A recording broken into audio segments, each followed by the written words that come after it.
నమస్కారం. LGC TV news కి స్వాగతం. దళిత క్రైస్తవులను ఎస్సీ జాబితాలో చేర్చాలని national forum for Dalit Christian chairman I Samuel Kumar కేంద్ర రాష్ట్ర ప్రభుత్వాలను డిమాండ్ చేశారు. హిందూ మతం అనుసరించే దళితులకే ఎస్సీ రిజర్వేషన్లు వర్తింపచేయడం దుర్మార్గమన్నారు. దళిత క్రైస్తవులు కూడా సమాజంలో కుల వివక్షతకు గురవుతున్నారని స్పష్టం చేశారు. దళిత క్రైస్తవుల హక్కుల కోసం పోరాటంలో భాగంగా జింకనగరంలో ఈ నెల 30న ఆత్మ గౌరవ సభ నిర్వహిస్తున్నట్లు వెల్లడించారు. శనివారం గాంధీనగర్ ప్రెస్ క్లబ్ లో Christian coordination council CCC, national forum for Dalit Christian NFDC సంయుక్త ఆధ్వర్యంలో మీడియా సమావేశం జరిగింది. ఈ సమావేశంలో NFDC chairman I Samuel Kumar, CCC coordinator D Daniel పాల్గొని మాట్లాడుతూ దళిత క్రైస్తవులు మత ప్రాతిపదికన సంక్షేమ ఫలాలను పొందలేకపోతున్నారని అన్నారు. దళిత క్రైస్తవులను బీసీసీలుగా పరిగణించడం పట్ల ఆవేదన వ్యక్తం చేశారు. ప్రెసిడెన్షియల్ ఆర్డర్ 1950లోని 3వ పేరాను రద్దు చేసి మత స్వేచ్ఛ హక్కును కాపాడాలన్నారు. హిందూ మతం అనుసరించే దళితులకే ఎస్సీ రిజర్వేషన్లు వర్తిస్తాయని,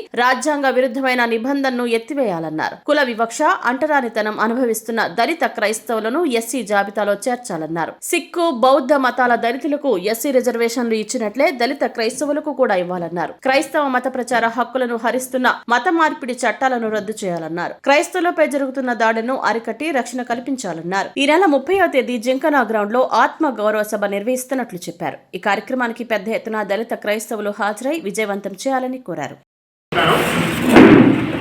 నా పేరు శామ్యూల్ కుమార్. నేను రిటైర్డ్ ఐఏఎస్ అండి. Retired secretary government of AP 2021 retire అయ్యాము. ఈరోజు ఈ ప్రెస్ మీట్ ఏర్పాటు చేసిన సందర్భం ఏంటంటే, ఈ నెల 30వ తారీఖు సోమవారం నాడు జింకానా మైదానంలో జరిగేటువంటి దళిత క్రైస్తవుల ఆత్మగౌరవ సభ గురించి మీకు అందరికీ తెలియజేయడానికి ఇక్కడ సమావేశమయ్యాం. మీకు అందరికీ తెలుసు, గత 75 సంవత్సరాలుగా ఈ దేశంలో ఉన్నటువంటి దళిత క్రైస్తవులు వివక్ష అనుభవిస్తున్నారు. మనకి రాజ్యాంగం 1950 సంవత్సరం జనవరి 26న అమల్లోకి వస్తే, అదే సంవత్సరం ఆగస్టు 10వ తారీఖు నాడు ప్రెసిడెంట్ ఆఫ్ ఇండియా ఒక order, the constitutional SC order అని చెప్పి ఒకటి ఇచ్చారు. దానిలో పేరా 3లో ఏమనుందంటే, కేవలం హిందూ మతం పాటించే దళితులు మాత్రమే రాజ్యాంగం కల్పిస్తున్నటువంటి రిజర్వేషన్కి అర్హులు, రాజ్యాంగం కల్పిస్తున్నటువంటి అనేకటువంటి ఫెసిలిటీస్కి అర్హులు అని చెప్పి అందులో పేర్కొనడం. మరి అదే రాజ్యాంగంలో మనకందరికీ, భారతదేశ పౌరులందరికీ కూడా ప్రాథమిక హక్కులు కల్పించింది. ఆర్టికల్ 14 ప్రకారం సమానత్వం హక్కు, ఈక్వాలిటీ, రైట్ టు ఈక్వాలిటీ.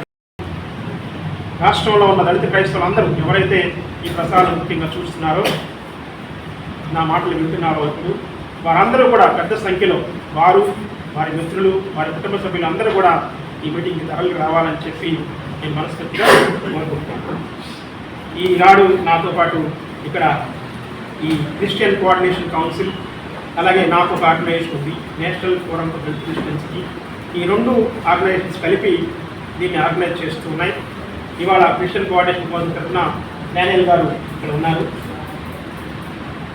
అలాగే క్రిస్టియన్ కోఆర్డినేషన్ కౌన్సిల్ తరఫున జగన్మోహన్ రావు గారు కూడా నా కుడి పక్కన ఉన్నారు. అలాగే ఈ మీటింగ్లో ఇంకా జి యేసుపాలం గారు, అలాగే B Vinoman Kumar, general secretary Baptist church, అలాగే ఎం సురేష్ బాబు గారు రామరపాడు, అలాగే బి అనిల్ కుమార్ గారు బాప్టిస్ట్ నగర్, అలాగే టి భాస్కర్రావు గారు గన్నవరం, కె ఉదయానంద్ గారు బాప్టిస్ట్ నగర్, ప్రసన్న కుమార్ గారు ఏపీపీఎఫ్ నుంచి, అంటే ఆంధ్రప్రదేశ్ పాస్టర్స్ ఫెడరేషన్ తరఫు నుంచి నాతో పాల్గొంటూ ఉన్నారు. వారందరికీ కూడా నేను ధన్యవాదాలు తెలియజేస్తున్నాను. మరి ఇక్కడితో నేను చెప్పాలనుకున్న విషయం చూసింది. మీకు ఏమన్నా ప్రశ్నలు, ఏమన్నా క్లారిఫికేషన్స్ కావాలంటే ఇవ్వడానికి సిద్ధంగా ఎస్సీలో చేస్తే వచ్చే బెనిఫిట్స్ మాత్రమే, బెనిఫిట్స్ కోరుతున్నారా, హక్కులు మాత్రమే కోరుతున్నారు? ఎస్సీలో లేకపోవడం వల్ల ఫస్ట్ రెండు ఉన్నాయి. ఒకటి ఏంటంటే బెనిఫిట్స్ రావడం లేదు, రెండోది చట్ట ప్రకారం దొరికే రక్షణ కూడా దొరుకుతుంది.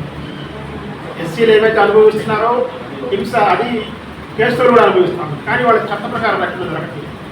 ప్లస్ చట్ట ప్రకారం ఇచ్చే ఆ యొక్క బెనిఫిట్స్ కూడా దొరకట్లేదు. కాబట్టి 75 సంవత్సరాల నుంచి మరి మాకు డినై చేస్తున్నారు, మాకు కల్పించకుండా ఈ యొక్క 1950 ఆర్డర్ అడ్డపడుతుంది. కాబట్టి ఈ 1950 ఆర్డర్లో ఉన్న పేరా 3 తొలగించాలని చెప్పి మేము ముఖ్యంగా డిమాండ్ చేస్తాం. ఈ 72 సంవత్సరాల బెనిఫిట్స్ అనుభవించిన వాళ్ళు ఎవరైనా మీతో జాయిన్ అవుతున్నారా? అవ్వచ్చు. కొంతమంది ప్రోగ్రెసివ్గా ఉన్న వాళ్ళు జాయిన్ అవుతారు. మేము వాళ్ళని ఆహ్వానిస్తున్నాం. యాక్చువల్గా మీరు కూడా రండి, మాతో చేయగలపండి అని చెప్పి వాళ్ళని ఆహ్వానిస్తున్నాం. ఎందుకంటే కరోనాలో ఎవరు ఇలాగ 2 తరాలు 3 తరాలు జరిగి ఎవరో వచ్చి పక్క అనుకోవడం మన వాళ్ళు తరాలు ఇలా బెనిఫిట్స్తో నడుస్తానే ఉంది. ఎటువంటి మార్కెట్ కరోనా ఇస్ డిఫరెంట్. కరోనాకి దీనికి అవసరం